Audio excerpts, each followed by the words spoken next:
यमुना के किनारे धर्मस्थान नामक एक नगर था। उसे नगर में गणाधिप नाम का राजा राज करता था। उसी में केशव नाम का एक ब्राह्मण भी रहता था। ब्राह्मण यमुना के तीर पर जप तप किया करता था। उसकी एक लड़की थी जिसका नाम मालती था। वह बड़ी रूपवती थी।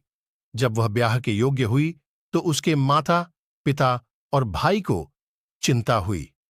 संयोग से एक दिन जब ब्राह्मण अपने किसी यजमान की बारात में गया था और भाई पढ़ने गया था, तभी उनके घर में एक ब्राह्मण का लड़का आया। लड़की की मां ने उसके रूप और गुणों को देखकर उससे कहा कि मैं तुमसे अपनी लड़की का ब्याह करूंगी। होनहार की बात कि उधर ब्राह्मण पिता को भी एक दूसरा लड़का मिल गया और उसने उस लड़के को भी यही वचन दे दिया। उधर ब्राह्मण का लड़का जहां पढ़ने था, वहां वह एक लड़के से यही वादा कर आया। कुछ समय बाद बाप बेटे घर में इकट्ठे हुए तो देखते क्या हैं कि वहां एक तीसरा लड़का और मौजूद है। दो उनके साथ आए थे। अब क्या हो? ब्राह्मण, उसका लड़का और ब्राह्मणी बड़े सोच में पड़े। दैव योग से हुआ क्या कि लड़की को सांप ने काट लिया और वह मर गई। उसके बाप, भाई और तीनों लड़कों ने बड़ी भाग दौड़ की। झर झाड़ने वालों को बुलाया, पर कोई नतीजा न निकला। सब अपनी अपनी करके चले गए। दुखी होकर वे उस लड़की को श्मशान में ले गए और क्रियाकर्म कराए। तीनों लड़कों में से एक ने तो उसकी हड्डियां चुन लीं और फकीर बनकर जंगल में चला गया। दूसरे ने राख की गठरी बांधी और वहीं झोपड़ी डालकर रहने लगा। तीसरा योगी होकर देश देश घूमने लगा। एक दिन की बात है, वह तीसरा लड़का घूमते घामते किसी नगर में पहुंचा और एक ब्राह्मणी के घर भोजन करने बैठा। जैसे ही उस घर की ब्राह्मणी भोजन परोसने आई कि उसके छोटे लड़के ने उसका आंचल पकड़ लिया। ब्राह्मणी से अपना आंचल छोड़ता नहीं था। ब्राह्मणी को बड़ा गुस्सा आया।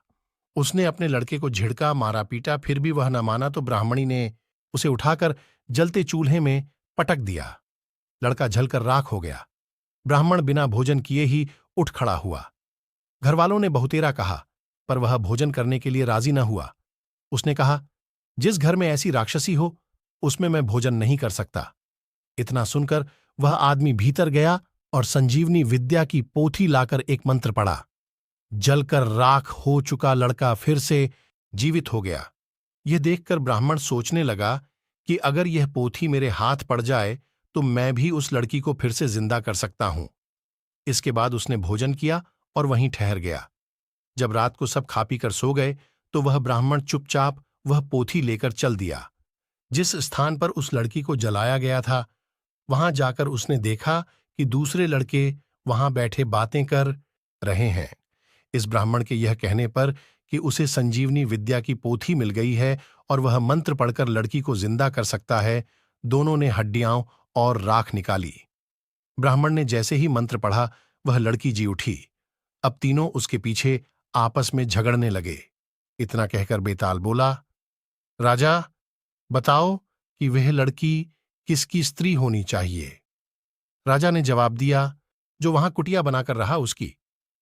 बेताल ने पूछा, क्यों?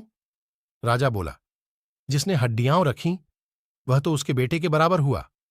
जिसने विद्या सीखकर जीवन दान दिया वह बाप के बराबर हुआ। जो राख लेकर रमा रहा वही उसकी हकदार है। राजा का यह जवाब सुनकर बेताल फिर पेड़ पर जा लटका। राजा को फिर लौटना पड़ा। यमुना के किनारे धर्मस्थान नामक एक